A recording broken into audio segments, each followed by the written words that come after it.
ప్రతి సీక్వెల్కు వ్యాలిడిటీ ఉంటుంది.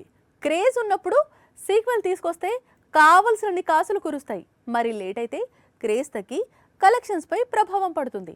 అందుకే స్టార్ హీరోలు సీక్వెల్స్ విషయంలో ఇక ఆలస్యం చేయకూడదు అని డిసైడ్ అయ్యారు. యంగ్ హీరోస్లో కూడా నిఖిల్ కార్తికేయ 3 తీసుకొచ్చేందుకు రెడీ అవుతున్నాడు. కార్తికేయ 2 రిలీజ్ తో పాన్ ఇండియా స్టార్ అయిపోయాడు నిఖిల్.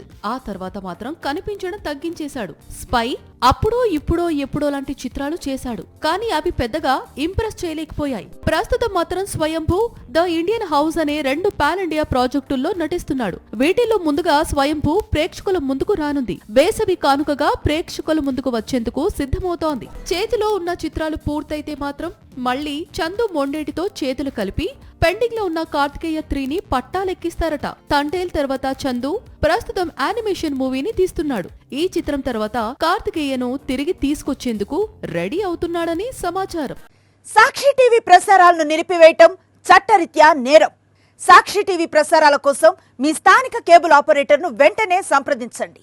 DTH లో, ఇంటర్నెట్ లో కూడా సాక్షి టీవీ ప్రసారాలను వీక్షించవచ్చు.